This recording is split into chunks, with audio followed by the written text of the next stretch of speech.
Ikaw pa talagang may ganang magalit? Nung nangihiram ako sa'yo ng sapatos kung ano-ano sinasabi mo sa akin.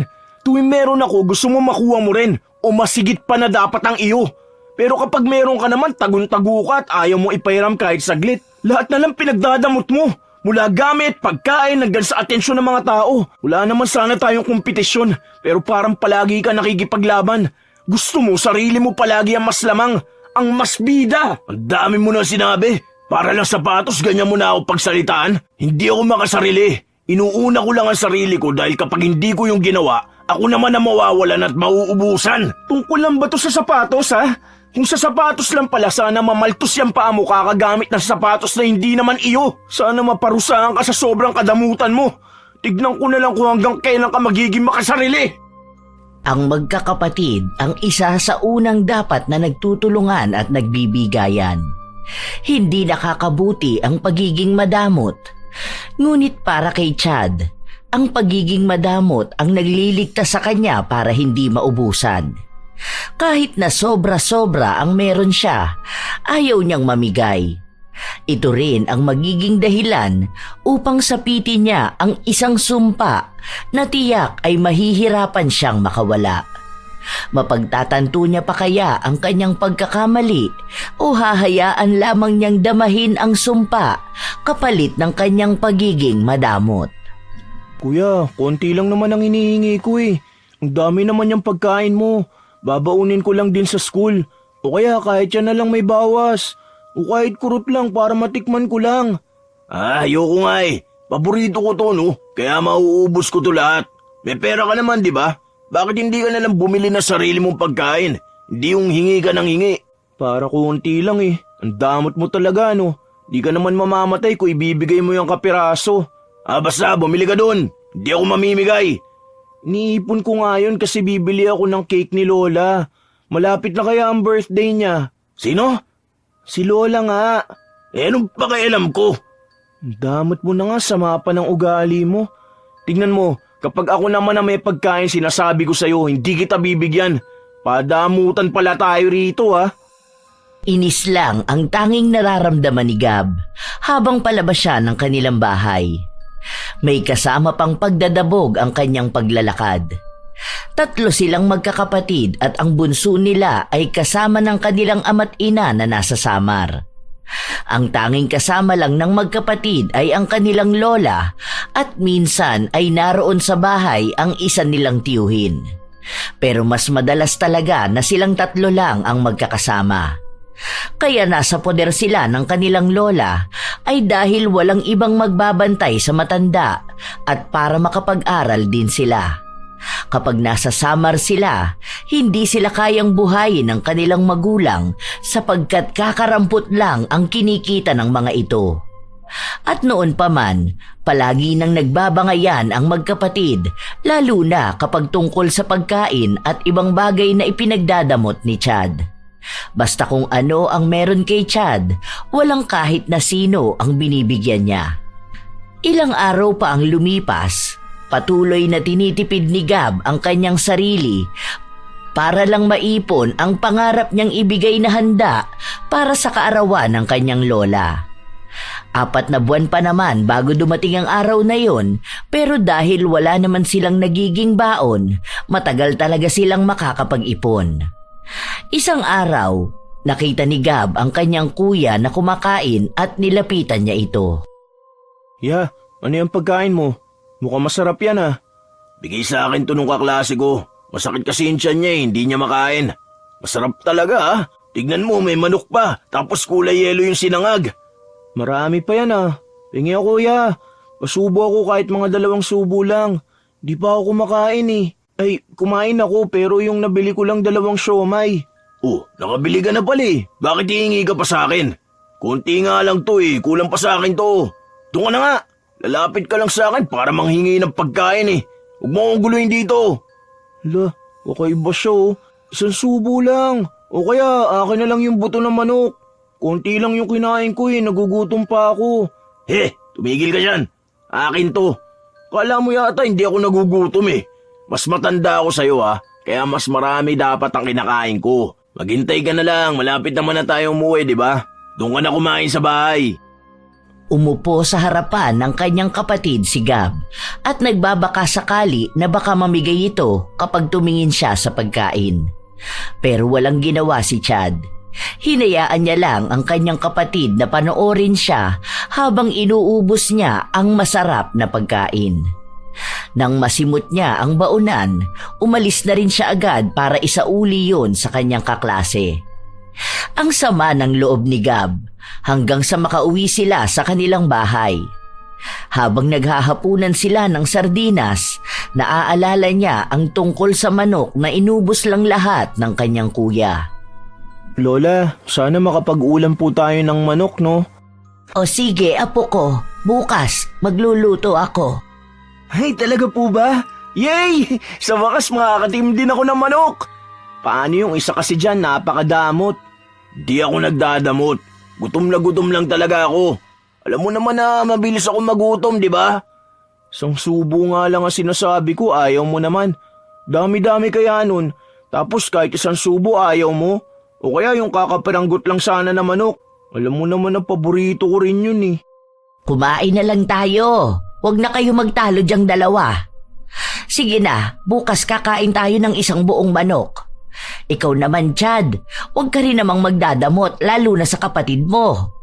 Magkapatid kayo, dapat nagbibigayan kayo. Natahimik na lamang ang dalawa sa pangaral ng kanilang lola. Masayang matutulog si Gab dahil naiisip niya na paggising niya kinabukasan ay makakakain na siya ng masarap na manok. Nasa iisang kwarto lang silang natutulog magkapatid. Pero kahit na ganon, kung ano lang talaga ang gamit na meron si Gab, yon ang nagagamit niya. Dahil kahit na hindi naman kailangan ng kanyang kuya, hindi pa rin ito ibinibigay o ipinapahiram sa kanya. Minsan nga ay nais na lamang din ni Gab na gayahin ng kanyang kapatid, pero sadyang hindi niya kayang ipagdamot ang anumang meron siya. Kinabukasan, maagang nagising ang magkapatid. Dahil pareho silang nag-aabang sa manok na lulutuin ng kanilang lola. Hindi rin naman magpapahuli si Chad sa pagpili kung anong parte ba ang mapupunta sa kanya. Halos nag-uunahan ang dalawa papunta sa kusina. Naabutan nila ang kanilang lola na katatapos lang magluto. Oh, ako muna unang pipili ng parte ng manok, ha? Huh? Bakit ikaw? Di pwede yun. Dapat ako naman ngayon dahil nakakain ka naman ng manok kahapon eh. Malamang una mo ako niyang kunin yung pinakamalaking parte.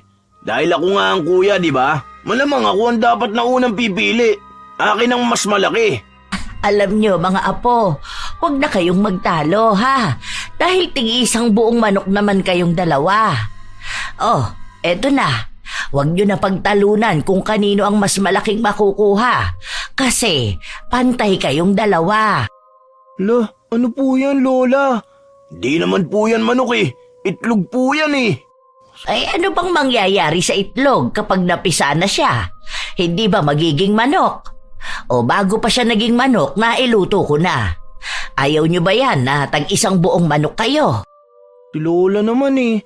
Napapanaginipan ko na nga na kumakain ako ng manok tapos ipapaulam niyo po pala sa amin itlog. Ano ba naman yan? Aba, huwag ka nang magreklamo dyan dahil ang mahalaga may nakakain ka. Ang ibang kabataan nga dyan, kahit itlog hindi makakain dahil walang pambili. Dapat palaging nagpapasalamat sa kung anong meron sa inyong harapan. O sige na, tara na, kumain na tayo ng tagi-isang buo nating manok. Hindi mawari kung matatawa ba ang dalawa o maiiyak sila sa nakikita nila. Iba ang kanilang inaasahan. Ang akala nila ay tunay na manok talaga, hindi ang magiging manok pa lamang. Pero nangako naman ang kanilang lola na kapag bibisita sa Sabado ang kanilang tiyuhin, sasabihin niya rito na manok na lamang ang ulamin nila. Ilang araw pa ang nakalipas, nagpatuloy ang buhay ng magkapatid at ang palagi nilang pagtatalo sa iba't ibang bagay. Isang araw, kinakailangan ni Gab ng gagamitin niya para sa susunod na klase. Kaya lumapit ulit siya sa kanyang kuya. Inabangan niyang matapos ang klase nito bago niya kinausap. Sige na, ibabalik ko rin naman sa'yo kaagad eh. Kailangan ko lang talaga ng calculator. Bakit kailangan mo pa ng calculator? Pwede ka naman mag-compute sa papel, di ba? Mas maganda nga kapag ganun eh. At least magiging matalino ka. Mahirap nga yun. Saka ang sabi rin naman sa amin ni teacher na mas maganda kapag may dala kaming calculator. Wala naman ako nun. Ikaw lang ang meron eh. Kasi binigay sa'yo ni tita. Ang sabi ni tita, hati naman tayong dalawa, di ba? Maghihiraman tayo. Sa akin niya binigay. Ibig lang sabihin ako magdedesisyon kung magpapairam ako o hindi. Hindi ko naman yan masisira eh. Kahit gasgas wala akong maiiwan dyan. Sige na, ako lang walang magagamit dun eh. Hindi mo naman yan kailangan ngayon.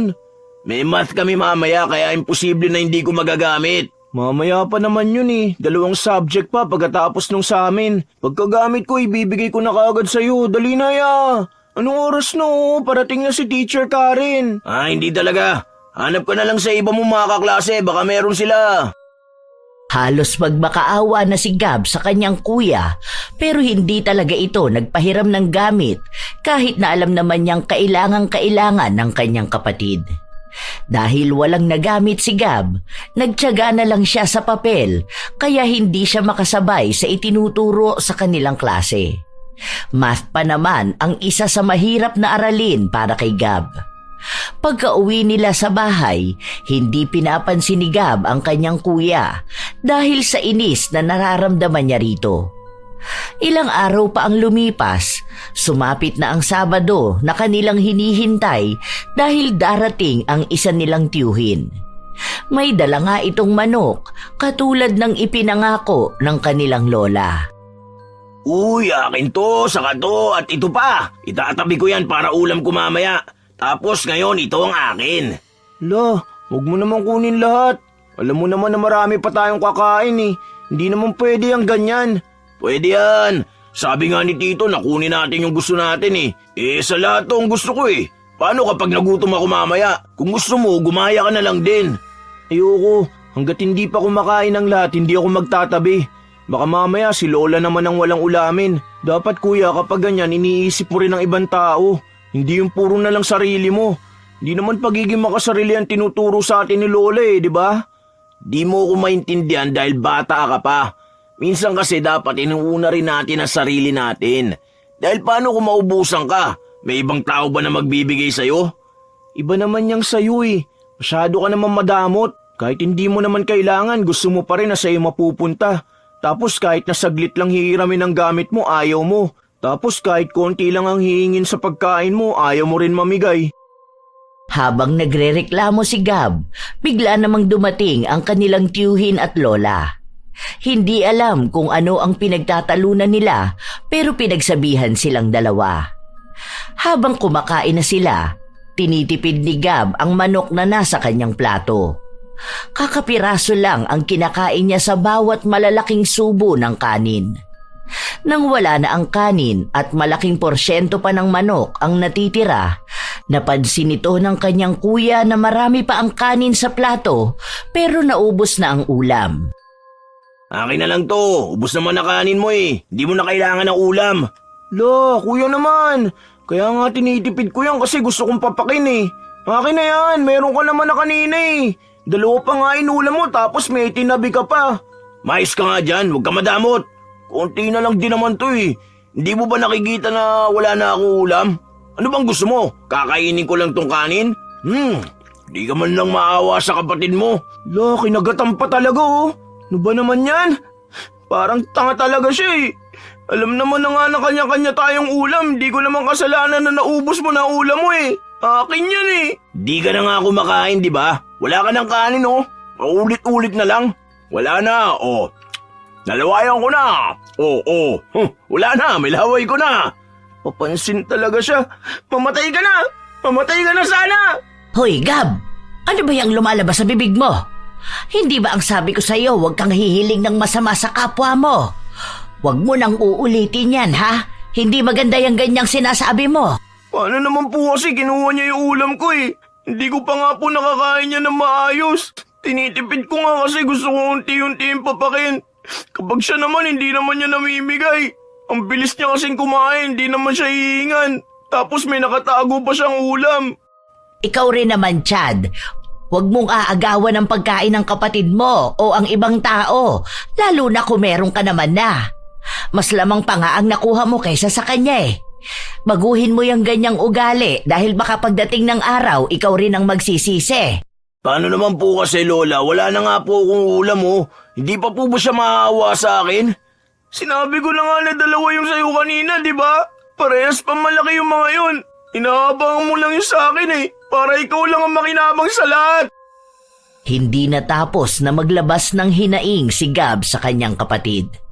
Hindi lang usapan tungkol sa manok ang sama ng loob na nailabas niya, pati na rin ang sa calculator na hinihiram niya na kung sana pinagbigyan siya ay hindi siya babagsak sa klase. At sinabi niya pa ang iba pang hinanakit niya sa ginagawang kadamutan at kasakiman ng kanyang kuya. Hanggang sa natapos ang buong maghapon, masama pa rin ang loob ni Gab. Halos gusto na sana niyang bumukod at iwan ang kanyang kuya kung kakayanin lamang sana ng kanyang edad na mabuhay sa malayo. Sa paglipas pa ng mga araw, palagi pa ring nagbabangayan ang magkapatid dahil sa naiibang ugali ni Chad.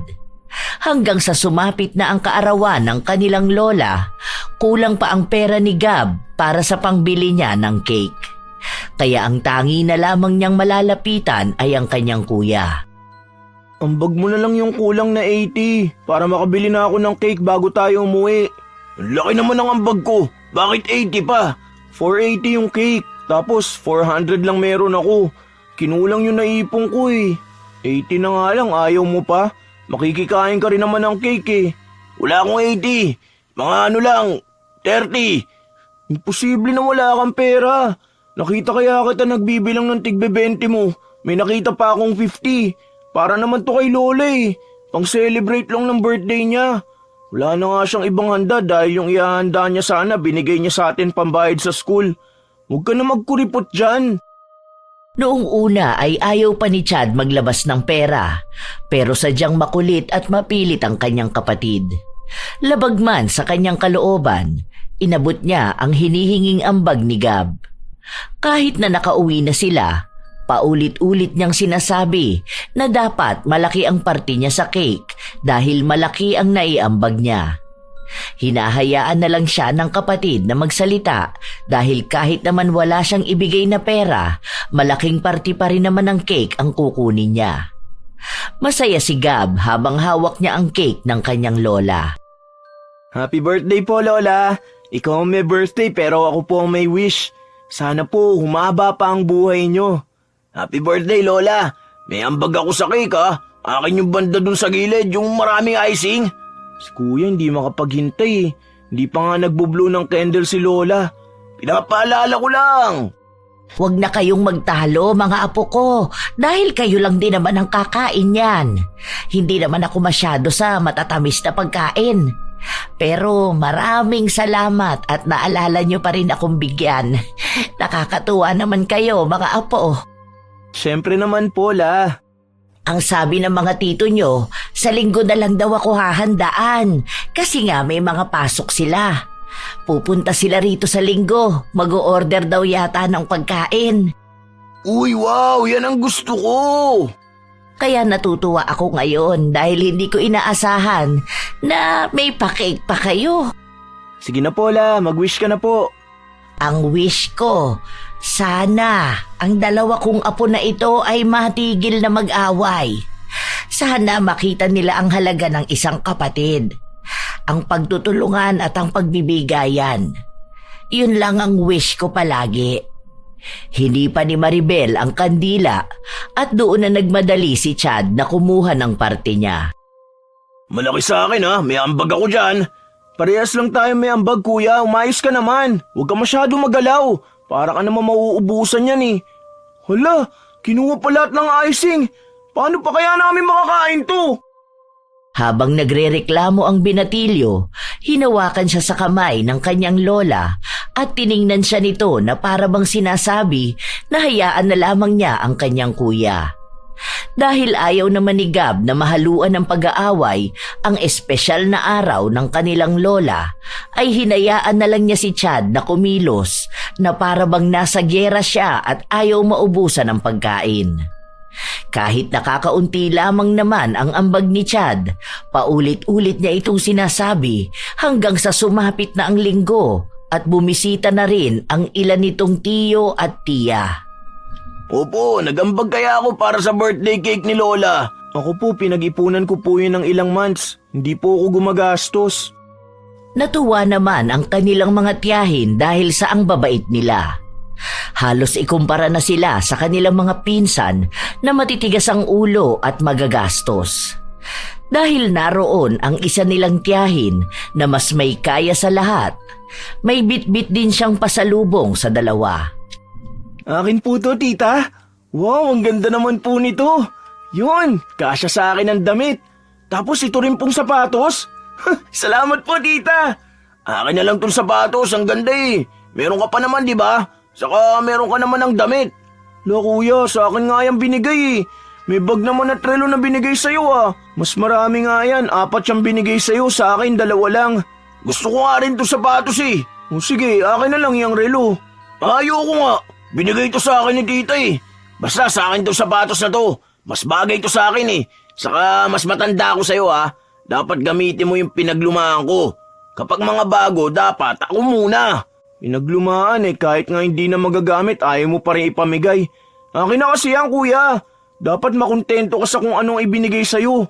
Hindi yung kukunin mo pa, pati yung sa akin. Inawat na lang silang dalawa para hindi na matuloy ang kanilang pagtatalo. Sinabi na lang ng tiyahin nila na ipaubaya na ni Gab sa kanyang kuya ang sapatos dahil pwede naman niya itong hiramin kapag kailangan niya.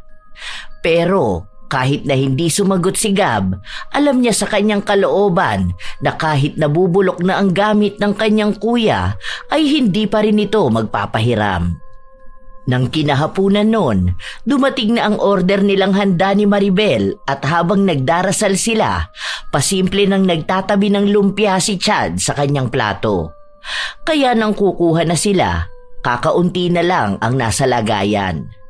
Dahil medyo malayo si Gab, naubusan siya. Ayaw naman niyang manghingi sa kanyang mga tiyahin dahil nakikita niya na tag-iisa lang sila.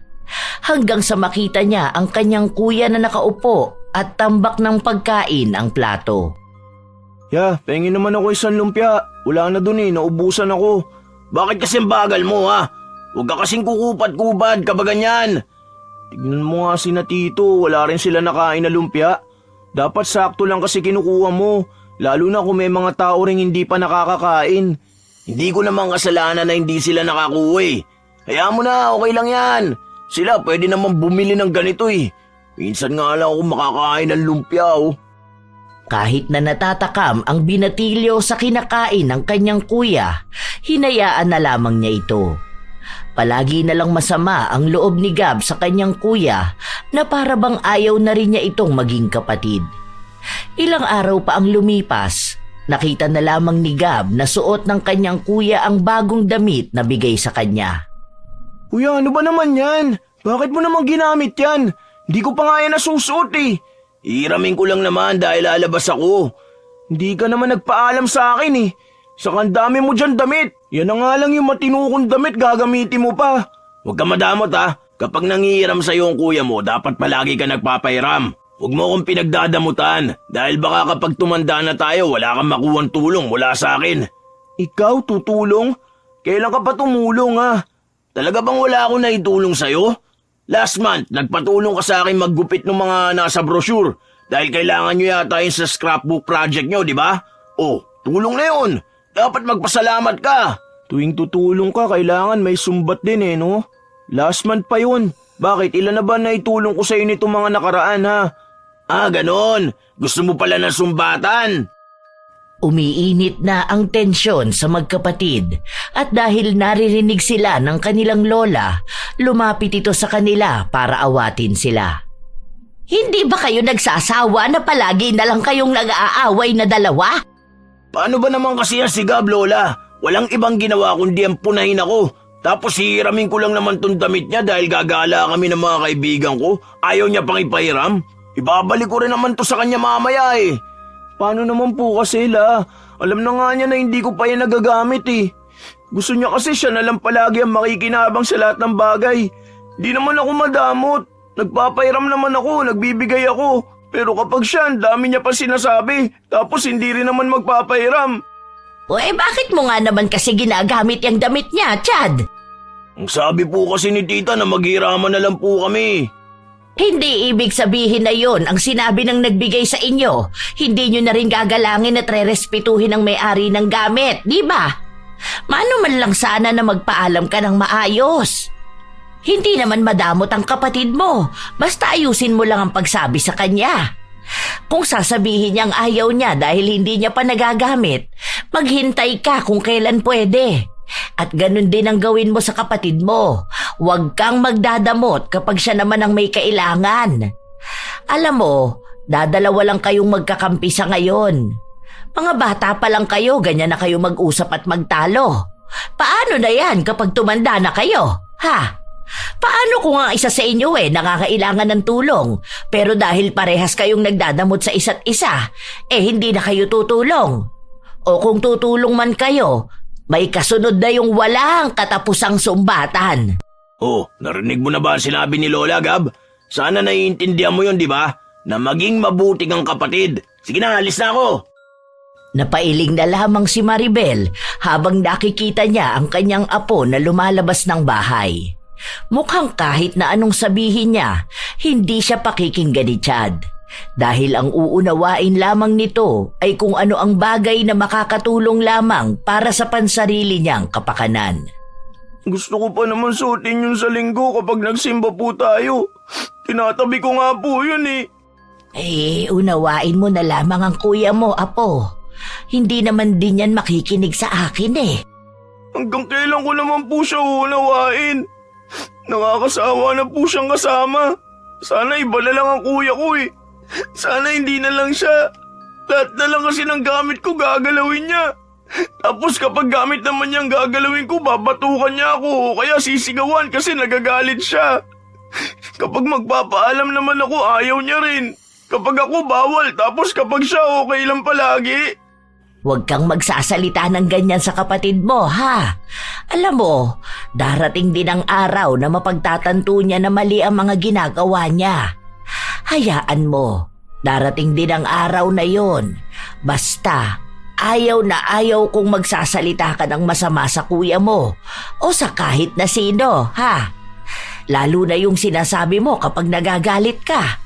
Yung pahiling-hiling mo na mamatay na siya. Sa totoo lang, naiintindihan naman kita dahil nadadala ka ng damdamin mo.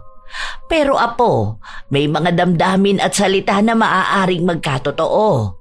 Ang tawag doon ay sumpa.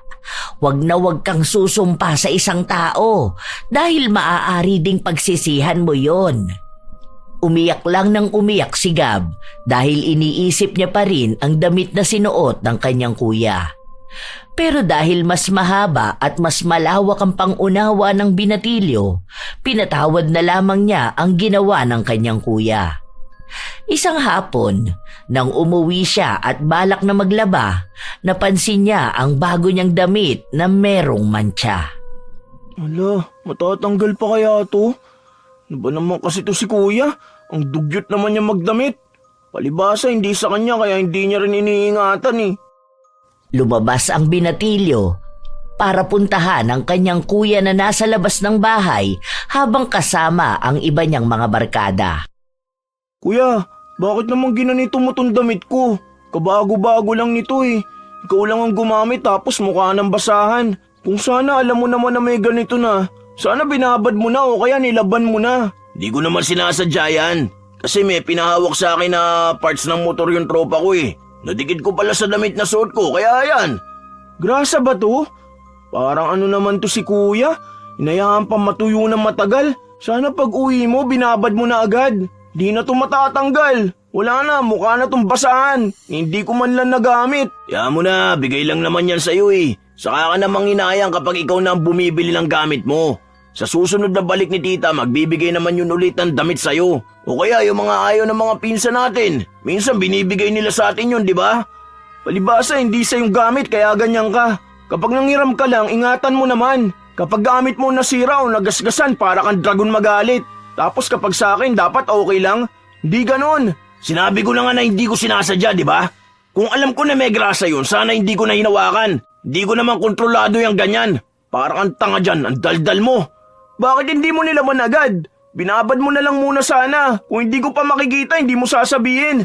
Tumigil ka nga dyan ha, bastos ka. Ganyan ka kumausap sa kuya mo? Kala mo naman talaga may malaki kang ambag. Pareho lang naman tayong umaasa sa mga kamag-anak natin. Saka mo ko artehan dyan sa mga gamit mo kapag pera mo na ang ginagastos mo pambili. Ba dapat ikaw rin alam mo kung anong limitasyon mo. Hindi pwede na palagi ka na lang pagpapasensyahan dahil lang mas matanda ka. Ayusin mo rin yung sarili mo. Napakadamot mo rin kaya dapat pinagdadamutan ka rin eh. Dahil parehas na galit ang magkapatid ay nagpang-abot sila. Nagsuntukan sila sa harapan ng bahay habang ang mga tropa ni Chad ay nanonood lang sa kanilang dalawa. Walang umaawat. Sa halip ay mas lalo lang pinapainit ang awayan ng magkapatid. Matagal nang nagtitimpi si Gab sa kanyang kuya kaya hindi na niya napigilan ang sariling labanan nito. Ilang sandali pa, dumating ang kanilang lola para awatin sila. Ano bang pinagagagawa ninyong dalawa, ha? Ganyan ba kayo kapag wala ako sa bahay? Palagi na lang kayong nag-aaway. Ano, gusto niyo na ba magpatayang magkapatid? O siya, halik kayo sa kusina, naroon ang kutsilyo. Paano ba naman kasi ang bastos na yan? Bigla na lang susugod sa akin dito tapos magagalit. Paano namang hindi magagalit sa'yo? Ikaw na nga nakagawa ng mali, ikaw pang galit. Hindi ka man lang humingi ng sorry. Ano bang dahilan kaya nagpapatayan kayo, ha? Tungkol na naman ba saan? Paano po lola, itong damit na iniram niya sa akin, hindi ko na magagamit. Dahil may mantsa na. Hindi na po itong matatanggal. Hindi ko nga sinasadya, di ba? Hindi mo ba maintindihan yun? Magagamit mo pa rin naman yung pambahay eh. Dapat ba ang pambahay mo magandang damit? Hindi ko nga ito ipambabahay, di ba? Alam mong binigay ito para may pangalis ako. Wala na nga akong matinong damit eh. Paano lahat na lang ng damit ko kailangan mo suotin? Tapos kapag pangit na, saka mo lang titigilan. Bilisan ninyo! Pumasok kayo sa loob! Ano ba naman yung pinagtatalunan ninyong dalawa? Palala kayo ng palala! Pareha silang pinagalitan ng kanilang lola. Habang si Gab ay natututo sa mga salita ni Maribel, ang isa naman niyang apo ay tila ba nagtatanim ng galit. Walang nakikitang mali si Chad sa kanyang ginagawa dahil lahat na lang ay meron siyang katwiran. Pilit silang pinagbabati ng kanilang lola at kahit na hindi nila nais na magbati, ginawa na lang nila. Dahil alam nilang may kaparusahan na ipapataw sa kanila kapag pareha silang nagmatigas. Sa paglipas muli ng mga araw, may mga pagtatalo pa rin ang magkapatid, lalo na kung tungkol ito sa pagiging madamot ni Chad. Isang araw, kinausap na naman ni Gab ang kanyang kuya para sa isang pakiusap. Ayoko nga, minsan ko lang nagamit yun. Di ko naman yun masisira eh. Kailangan ko lang naman ng masusuot na sapatos para sa sports fest. Sasali-sali ka kasi ng basketball tapos wala ka naman pala magagamit na sapatos. Sa susunod, huwag ka na magpresenta kung hindi ka naman kumpleto ng gamit mo. Eh gusto ko nga maglaro ng ganun eh. Luma na yung sapatos ko. Kita mo naman na tanggal na yung nasa ilalim. Di ba ang sabi ni tita maghiraman tayo ng sapatos? Kung ikaw nga sinira mo yung damit ko. Ayos, di mo na makalimutan yun ah. O edi ako naman ang pahiramin mo, di ba? Hindi yung puro na lang ikaw ang nakikinabang. Kung di ko naman kailangan, di naman ako manghihiram sa'yo eh. Bakit hindi ka manghiram sa mga kaibigan mo? Hindi naman magkakasukat yung mga paa namin eh. Nakakaya naman kung sa ibang tao pa ako hihiram kung meron naman sa'yo. Bakit ba kasi ayaw mo ipahiram yan? Susumbong kita kay tita. Dahil nga bago lang yan. Baka maluma mo lang yan kapag nag-basketball ka. Bahala ka dyan. Basta hindi kita pahiramin ng sapatos. Mamaya maapakan lang nila yun eh. Kahit na anong pakiusap ni Gab, ayaw talaga siyang pahiramin ng kanyang kapatid. Dahil nalalapit na ang araw ng kanilang laro, naiisipan na niyang umatras. Pero bago niya gawin yon, Kinausap niya ang kanyang lola na baka maaaring hiraman siya nito ng sapatos. Lalo na sa mga pinsan nila na may kasukat siya. Ginawa naman yun ni Maribel. Isang hapon, umuwi siya na may bitbit. Ano yan, La? Sa kapatid mo ito. Kay Gab? Bakit po? Ano meron? Ano po bang laman yan? Kasi nagpapahanap siya sa akin ng mahihiraman ng sapatos para dun sa, ano ba yun? Sports fest niya raw. Ngayon, pumunta ako sa pinsan niyong si Carl. Sakto naman na may sapatos daw siyang nabili online. Kaso namali siya ng size. Ibabalik niya raw sana. Pero dahil nasabi ko na kailangan ng kapatid mo, ayun, ibinigay na lang niya sa akin. Nasaan ba si Gab? Patingin nga po ako ng sapatos, La. Ibinaba ng matanda ang kanyang bitbit at hindi naman nag-aksaya ng panahon ang binatilyo na buksan ito. Wala si Gab dahil umalis ito para sa pagsasanay nila. Nang makita ni Chad ang klase ng sapatos na ibinigay sa kanyang kapatid, nakaramdam siya ng inggit. Bakit si Gab lang ang binigyan ng sapatos, La? Ang ganda po nito, oh. Mahal tong ganito eh. Tapos bagong-bago talaga. Alam mo, Apo, huwag mong kaiinggitan ng gamit ng kapatid mo. Kasi sa totoo lang, pwede mo naman niyang hiramin sa kanya kung kakailanganin mo. Basta, sana matuto ka ring magpahalaga ng gamit ng iba. Tapos ikaw rin, dapat matuto kang magpahiram. Hindi naman pwedeng ikaw palagi ang mas lamang. Hindi ibig sabihin na ikaw ang mas matanda eh. Dapat ikaw na lang ang makakakuha ng lahat. Pansin ko kasi sa ugali mo, kapag meron ng kapatid mo, pakiramdam mo palagi kang mauubusan. Kung binigyan ka ng 5 mamahaling gamit, ang nakikita mo pa rin yung isang pirasong pinaglumaan na binigay sa kapatid mo. Huwag ganon, ha? Huwag mong dalhin hanggang sa pagtanda mo yung ganyang pag-uugali. Tapos, hindi ka pa marunong tumulong sa kapatid mo. Abay, napakabait ni Gab. Ang bilis niyang pagsabihan at pakiusapan. Alam mo, kahit pasabihin mo ngayon na wala ka namang mapapala sa kanya at hindi ka hihingi ng tulong balang araw, nako, babawiin mo yan sa oras na si Gab na lang ang maaasahan mo. Pero sana, wag naman dumating ang araw na pagdadamutan ka na rin niya. Katulad kung paano mo siya pinagdadamutan ngayon. Di naman kasi ako nagdadamot, La. Nagpapahiram naman ako ng gamit eh. Kaso kapag paborito ko, ayaw ko na may paggamit basta-basta. Ayan, may tig-isa na kayong sapatos. Ay sana naman hindi na kayo magtatalo, hindi ba? Pero mas maganda yun sa kanya eh. Gusto mo ang sapatos na yan? Ay sige, nasaan na sapatos na bigay sa'yo ng tita mo? Ipapalit natin. Ayoko, La. Gusto ko rin yun eh. Ipapahiram ko na lang sa kanya yun. Pero sa akin pa rin yun at itong bagong sapatos. Ay hindi pwede ang ganyan. Huwag kang manlalamang ng kapatid mo. Akin na yan at ibibigay ko yan mamaya kay Gab. Nababalot ng inggit si Chad. Masama ang loob niya at may pagtatampo. Dahil iniisip niya na mas paborito si Gab kumpara sa kanya. Sa tuwing nakikita niya ang sapatos ng kanyang kapatid, nabubuo sa kanya ang isang plano. Gusto niyang kunin yon. Buwan na ang lumipas hanggang sa sumapit na ang araw na maglalaro na sina Gab. Maagang umalis ang kanyang kuya dahil may aasikasuhin pa raw ito sa kanilang paaralan. Matapos magbihis ng binatilyo, hinanap niya ang kanyang sapatos na nasa ilalim lang ng higaan. La, nakita niyo po ba yung sapatos ko?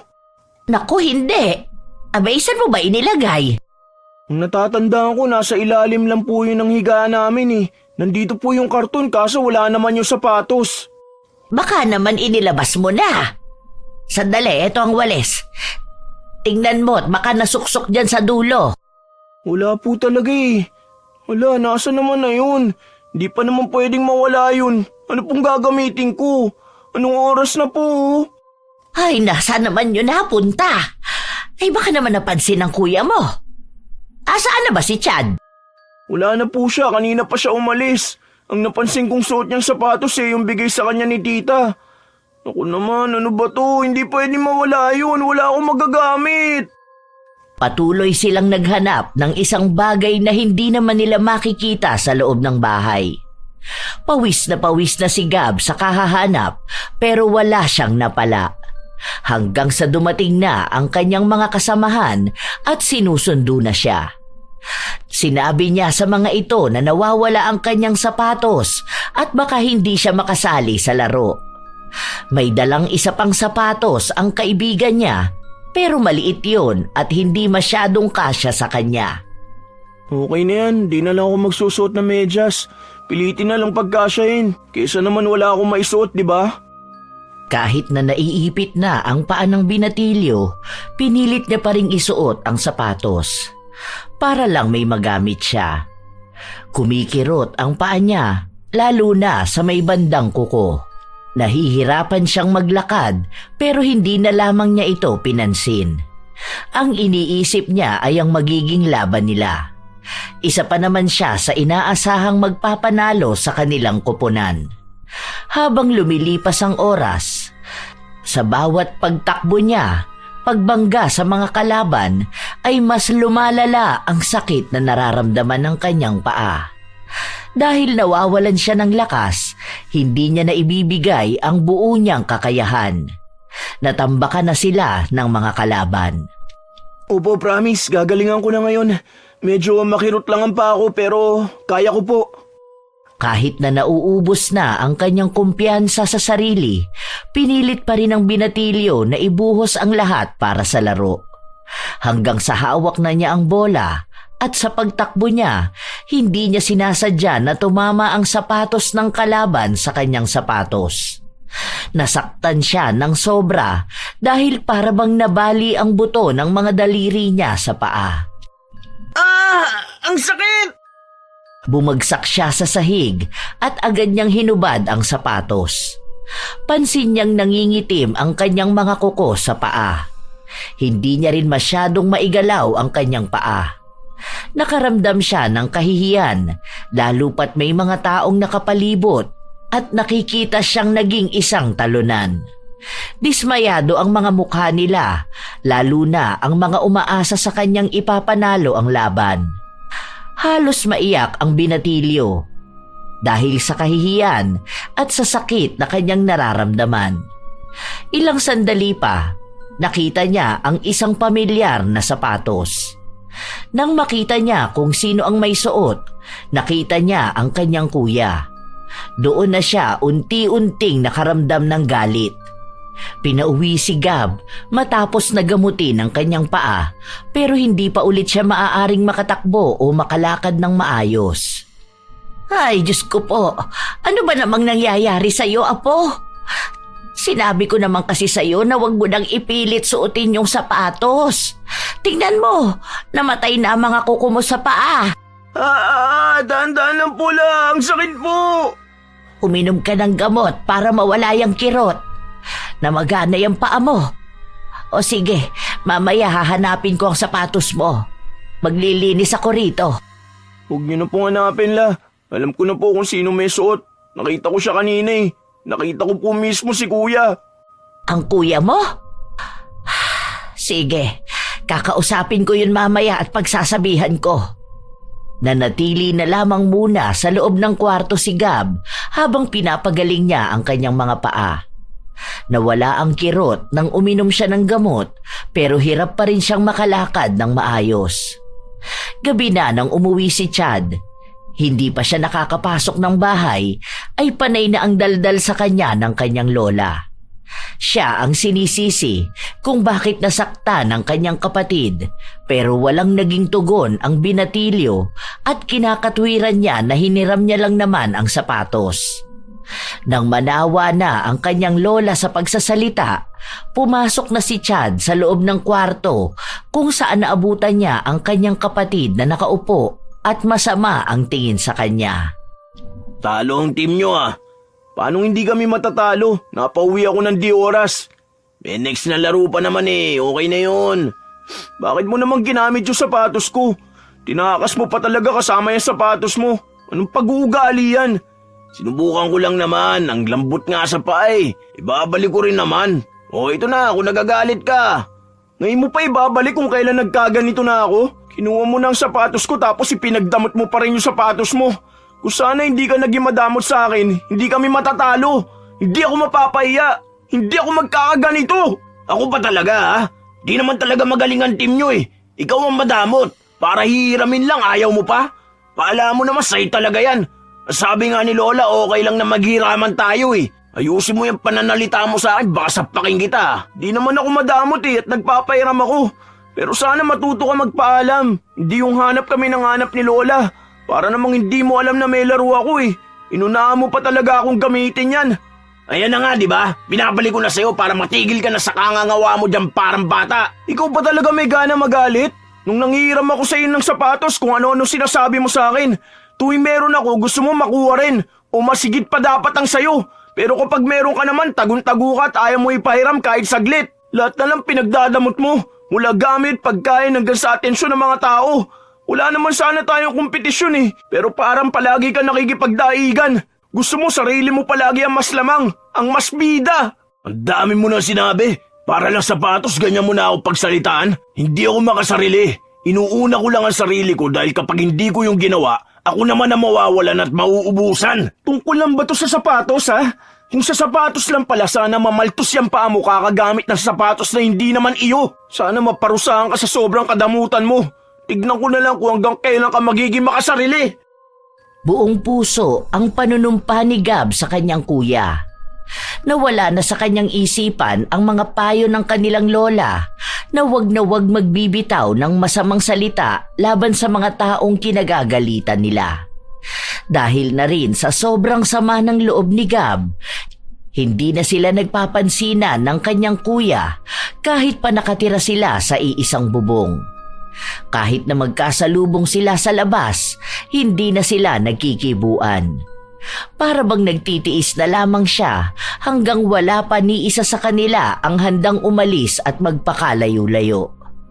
Isang Sabado, dumating ulit ang kanilang tiyahin. May dala itong mga gamit na padala ng kanyang asawa na nasa ibang bansa. Pinapili niya ang magkapatid kung ano ba ang gusto nila. Kunin nila kung ano ang sa tingin nila ay magagamit nila at iwan sa kahon ang hindi. Apo, bakit hindi ka pa maghalongkat? Ito tingnan mo. Bagay sa iyo tong pantalon na to. Hindi ba ganito ang gamit ng mga kabataan ngayon? Uy, ang ganda niyan la. Akin na lang po yan. Sa kapatid mo nga ibinibigay ko. Mamaya na lang po ko la. Yung maiiwan po, yun na lang po ang pagpipilian ko. Uy, ang ganda ng sandals na to ah. Di ba ito yung ginagamit kapag may mga hiking? Original pa Akin na lang to ta. Baka kasi biglang magkayaya ang umakyat ng bundok ang mga tropa ko eh. Nakatitig lang si Gab sa kanyang kuya na halos kunin na ang lahat. Nang matapos ito, saka naman siya pumili. Pero nang makita niya ang isang maliit na bag, kinuha ito ni Chad at sinabi na gusto niya rin yon at hindi niya lang napansin. Okay na po tong 3 damit. Salamat po, tita. Ayun lang ang meron, tita. Wala na bang iba? Hindi ka na nga nagpasalamat, naghahangad ka pa ng iba. Kung may iba pang ibibigay, malamang para naman sa mga kamag-anak natin. Di lang naman tayo ang dapat binibigyan.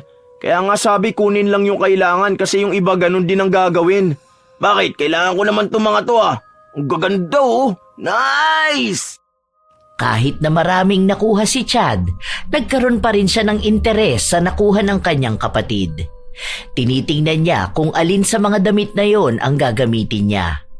Dahil magaling na rin naman ang paa ni Gab, nakakapaggala na ulit siya. Nang minsan siyang lumabas ng bahay, ginamit ni Chad ang isa niyang damit. Uy, ayos to Pumuti ako sa kulay ng damit. Ganito talaga mga bagay sa akin eh. Di ko lang to kinuha dahil akala ko hindi kakasya sa akin. Nasaan ba yung sapatos ni Gab? Lahat ng suot ng binatilyo ay gamit ng kanyang kapatid. Lumabas siya kasama ang kanyang mga kaibigan. Dahil hindi niya sapatos ang kanyang gamit, kung maglakad siya ay ginagasgas niya talaga ito. Hindi siya umiiwas sa mga basa na maaaring makasira ng sapatos. Naaapakan din ang mga kaibigan niya pero hindi siya nagagalit. Naiisip niya na kung luluma man yon o masisira ay hindi naman kanya. Habang naglalakad-lakad siya, nararamdaman ni Chad na parang nagsusugat ang kanyang paa. Naisip niya na baka naninibago lang siya. Nang makauwi siya, wala pa rin si Gab, kaya hindi nakita ang ginawa niya. Aw! Di naman nasugat na to. Namaltos naman agad. Saglit ko lang naman ginamit Binaliwala ng binatilyo ang nangyari sa kanya dahil alam niyang gagaling din naman yon kaagad. Ngunit sa mga araw na lumipas, lumala ang simpleng sugat. Dati ay nasa kanyang sakong lang ang sugat na hindi nagtagal ay napunta na rin sa halos kabuuan ng kanyang paa. Minsan, kumakati rin ito kaya kahit napigilan niya ang kanyang sarili, hindi niya sinasadya na makamot ito lalo na kapag siya ay natutulog. Dahil wala na silang pasok sa klase, palagi na lamang nasa loob ng bahay si Chad. Lola, sandali lang. Ang sakit po ng ginagawa nyo. Dahan-dahanin nyo naman po, parang kinakayod nyo naman ang lamang ko Hindi pwedeng pababayaan ka na lang. Hindi inaalagaan ng sugat Kung una pa lang kasi ginamot mo na ito, hindi na magiging ganito kalala. Kaso Lola, masakit po talaga Ang init pa niyang tubig na pinagbababaran. Aray ko! Huwag mo akong aartehan, Chad. Umayos ka dyan, ha? Ilapag mo yung paa mo. Pinahanap ko pa ng dahon ng bayabas ang kapatid mo para lang pakuluan ko at nang gumaling na yung sugat mo. Ininom mo na ba yung gamot mo? Hindi naman po gumagaling kahit inumin ko yun Lola, huwag mo nang ganyanin. Pwede naman po yan nakababad Bakit kailangan pa ikuskus yan dahon? Aray ko, wala naman pong ganyang ginagawa ang mga doktora. Mas marunong ka pa sa akin.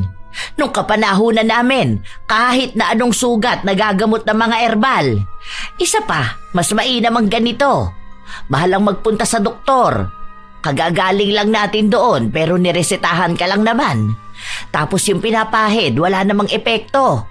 Tiisin mo to.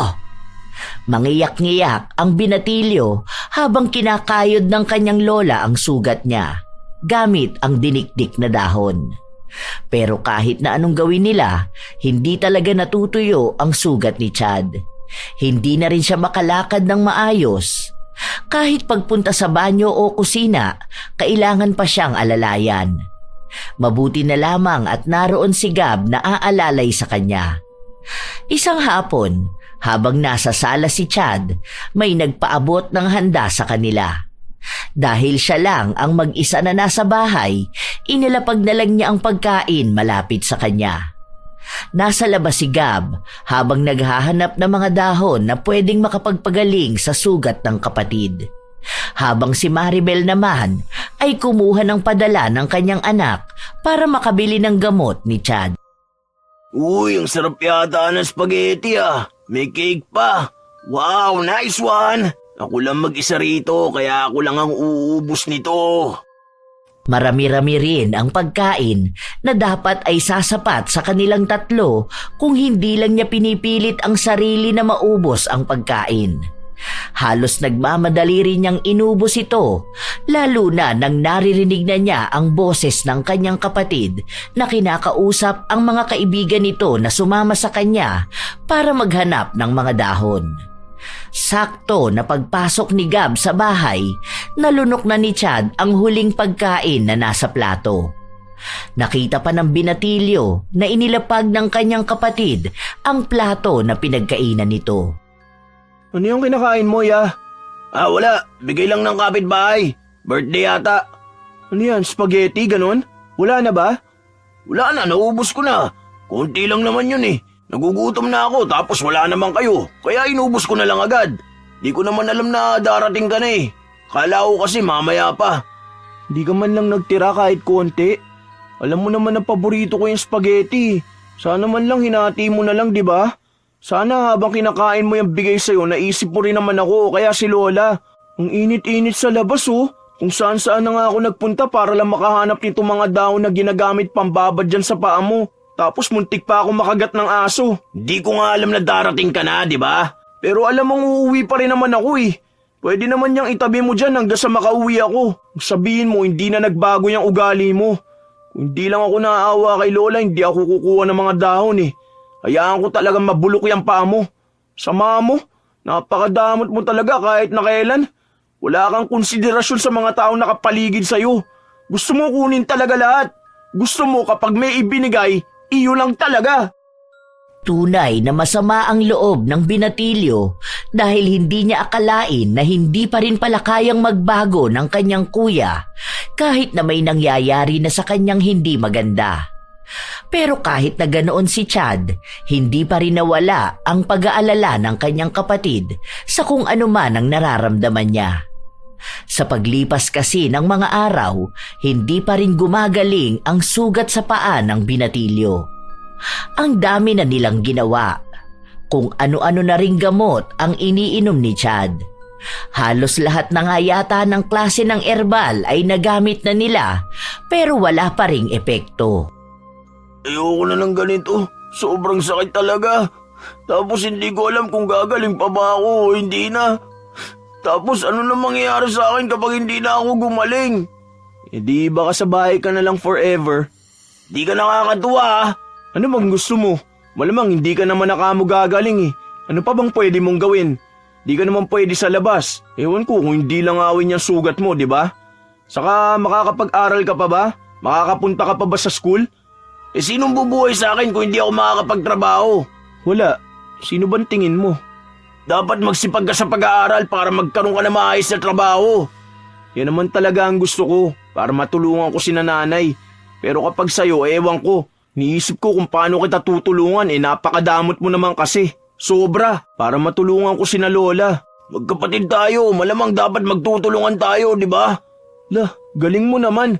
Kung ubusan at pagtaguan mo nga ako ng pagkain, parang hindi tayo magkapatid eh. Hanggang ngayon nga kahit ihiram lang ng gamit mo, ayaw mo. Tapos gusto mo pa na tulungan kita? Uy, ang galing mo naman. Ngayon pinapatunayan mo na hindi ka talaga dapat binibigyan. Di ako nagdadamot dahil kapag ganito na wala ako, wala naman tutulong sa akin eh.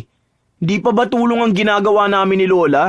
Bakit? Tingin mo ba meron ka talagang dapat ipit-ipitin at ipagdamot na malala? Walang-wala ka nga ngayon eh, pero kami ang nagpapakapagod sa'yo. Kung alam mo lang, kating-kati na ang katawan ko kakapasok sa talahiban para lang makahanap ng mga dahon-dahon na hindi ko naman alam ang pangalan. Kung sino-sino nang nilalapitan ko para malaman kung paano magagamot yan sugat mo. Mahirap kasi sa'yo kuya. Akala mo responsibilidad ka ng lahat ng tao sa paligid mo. Ni minsan nga hindi kita narinig na nagpasalamat man lang sa amin ni Lola eh. Hindi porkit hindi ka gumagaling, ibig sabihin kulang na kami sa effort. Baka kasi ikaw mismo ang kulang maka-appreciate. Gusto mo kasi palaging higit pa. Baka sa sobrang makasarili mo yan. Sinarili mo na lang din talaga yung sakit mo. Hindi nakakibo ang binatilyo sa sinabi sa kanya ng kanyang kapatid. Ayaw niyang tanggapin na may mali siya. Kaya pilit niya pa ring ipinagtatanggol ang mga mali niyang kilos. Walang nagbago kay Chad kahit na may sakit na siya. Gusto niya pa ring maging kanya ang lahat. Ayaw niya pa ring mamahagi kahit sa sarili niyang kapatid. La, pengi pa po ako. Damihan niyo o akin na lang po kaya lahat yan. Aba, hindi pwede. Kailangan nating tirhan ng kapatid mo. Alam mo namang paborito niya ang buko pay eh. Okay lang po yan la. Huwag mo po yung intindihin. Pwede namang ulit siyang kumain nito kapag nagbigay ulit ang kapitbahay natin eh. Saka po, ilang slice lang ang nakain ko eh. Sige na. Hindi pwede. Itatabi ko na yung 2 slice para sa kanya. Ito na lang pagkain ko ang kainin mo. Huwag lang ito sa kapatid mo. Ilang beses na kitang pinagsasabihan sa ganyan mong ugali, ha? Palagi kang takot maubusan. Siyempre, hindi naman pwede nagpapauli. Kailangan maaga para hindi nalalamangan ng iba. Hindi ibang tao ang kapatid mo. Dapat ikaw mismo bilang kuya, alam mo kung paano magbabahagi sa kanya. Hindi mo siya kalaban sa lahat ng bagay. Dapat kayo ang magkakampi. Dapat iniisip mo kung paano ka makakapagbigay sa kapatid mo, hindi kung paano mo siya mauubusan. Ay sige, ilalapag ko na lang ito rito para pagdating ni Gab, makapagmerienda siya. Kawawa naman yon, nagrereklamo na palagi na lang siyang may bitbit na dahon ng bayabas. Umalis ang matanda kaya mas lalong binilisan ni Chad kumain. Halos hindi na niya nginunguya ang pagkain. Diretso lunok na ito para pwede pa ulit siyang makakuha ng pagkain. Wala naman si Gab, akin na lang to. Wala rin naman siya magagawa kapag inuubos ko to eh. Ang sarap kasi. Sakto na pagkaubos niya ng pagkain, doon naman dumating ang kanyang kapatid. Masaya ito at halatang atat na makain ang paborito niya.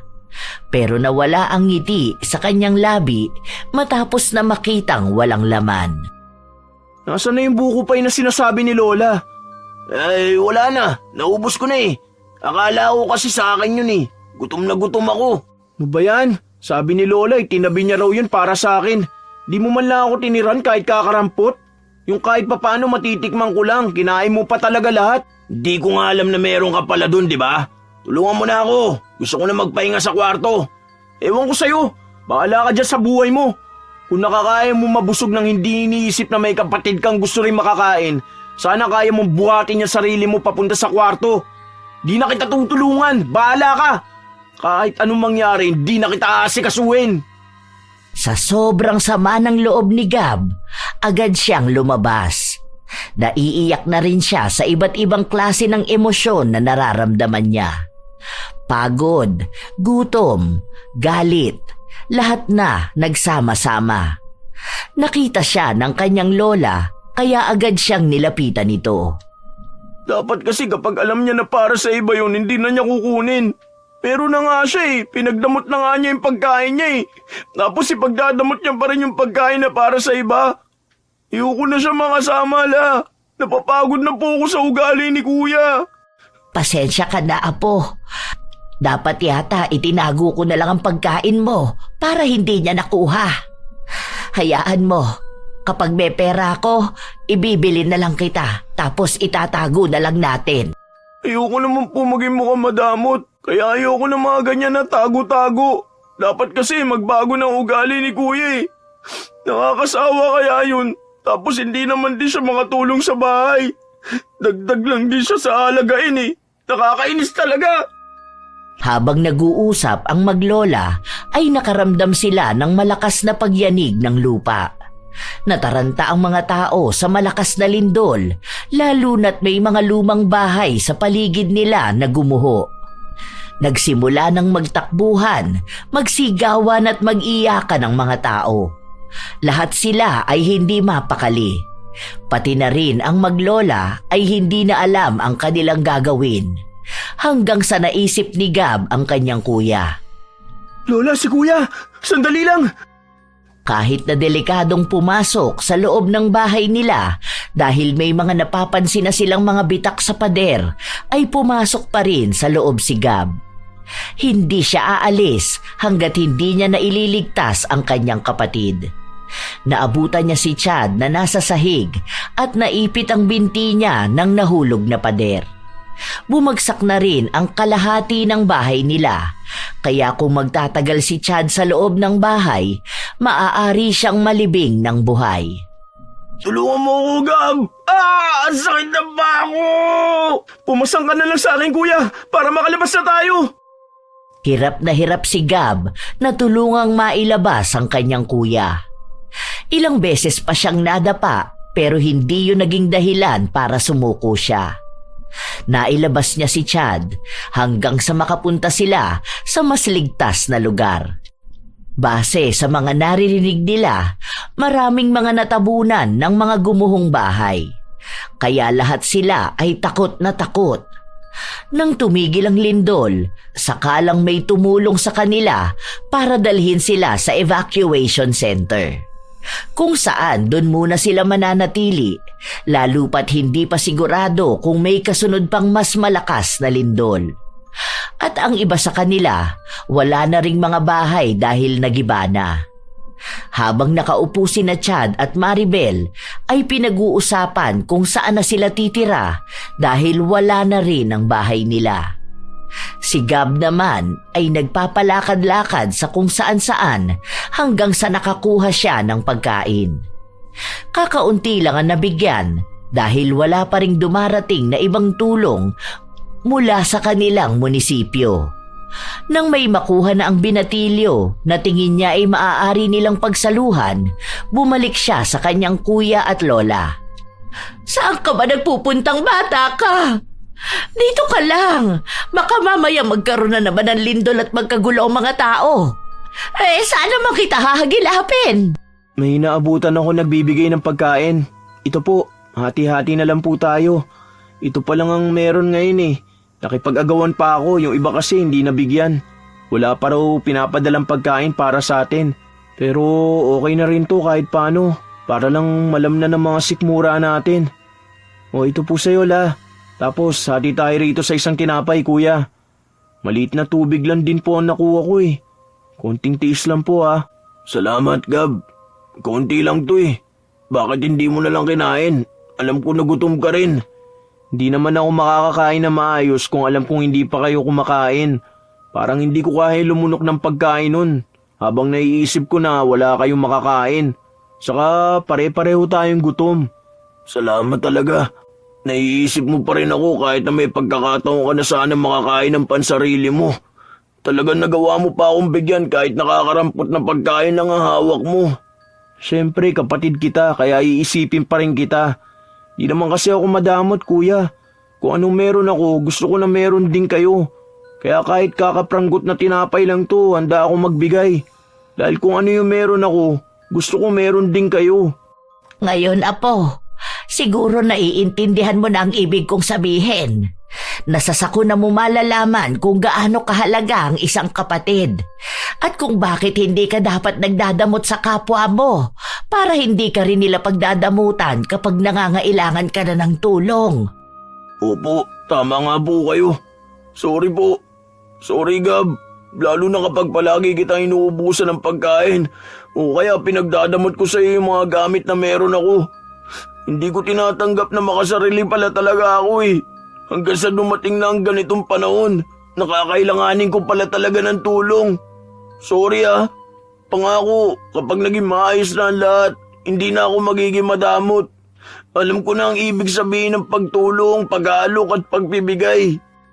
Hindi maganda ang nangyaring sakuna, pero maganda ang naging dulot nito para mapagtanto ni Chad ang mga kamalian na nagawa niya.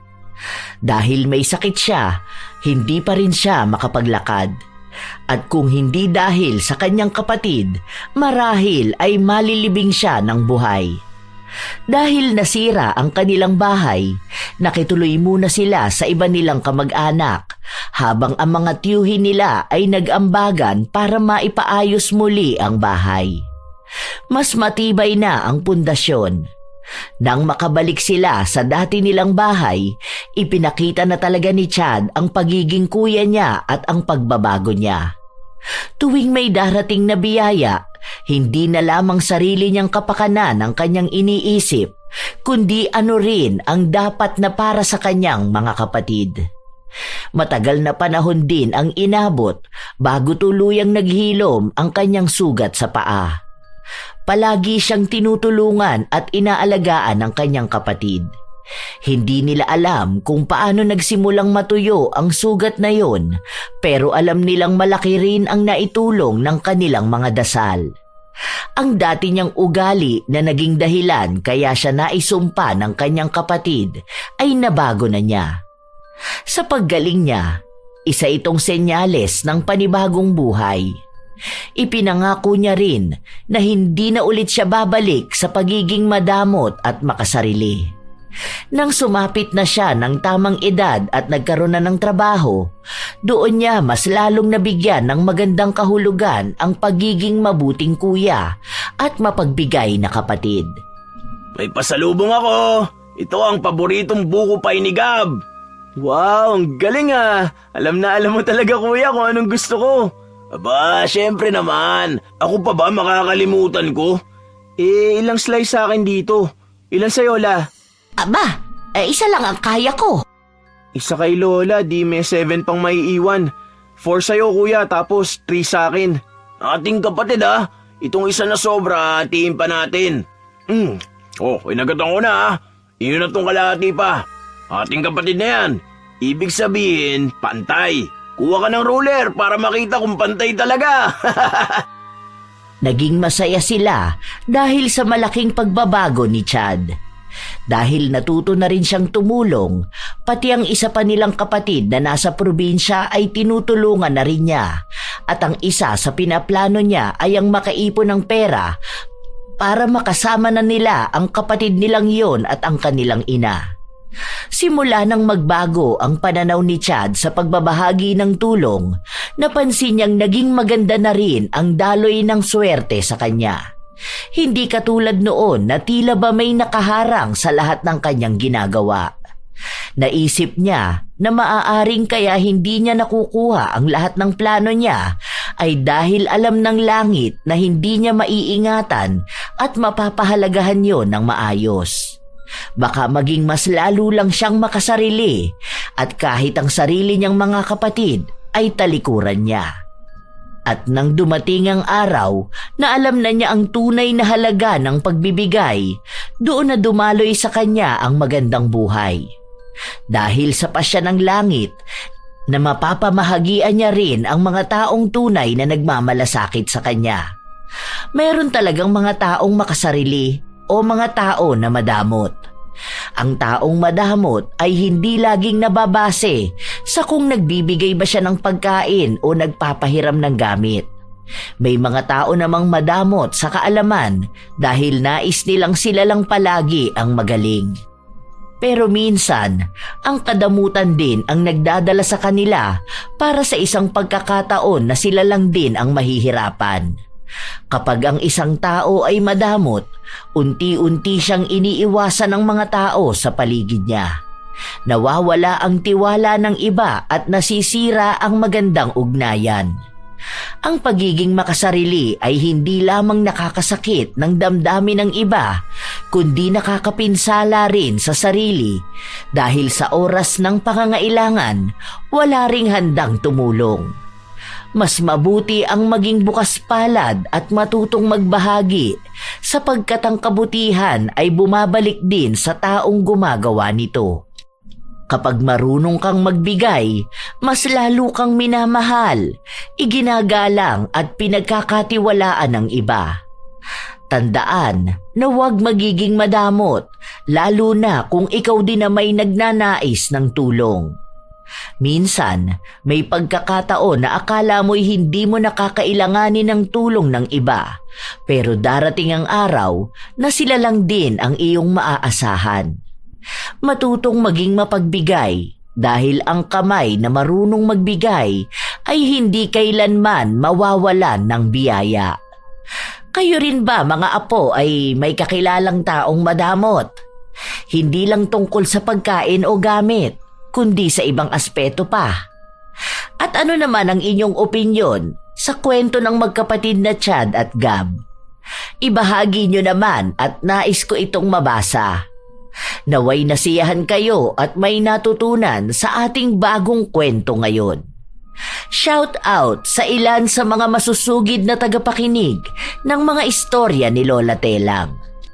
Jelly Lastra, Ana Lubarlita at sa Barlita family, Iza Bianca Taroza, Miss Chinita, Lyra Jane, Rose Guevara, Beauty and Your Best, Jamin. Shout out din sa mga taga-Talipapa na sina Mama Juliet Ramirez, Papa Lenny Ramirez, Tita Grace, Tita Seling, Nanay Feli, Tatay Angkwan, sa asawa niyang si Berto at anak na si Arjan. Shout out kay Abby, Tita Tessie, Jasmine, Kaizen, Milrose Galvez, Lynn Mesa, Sonia S., Edmund Seniza. Shout out din sa inyo, Corazon Ingay, Elgin TV Vlog, Bernaldo Soltion ng Panabatan, Samar, Sara Cañete, Romeo Ko, Jen Arellano, Assorted Love Hurts KSA, Richelle Adapon, Chris Alcantara, Dins Rodriguez, MJ Naire Laurente, Luna Luna, Chris Neil, Jane Diapana, Ami Pakana, Basanta Mila. Salamat sa pakikinig nyo.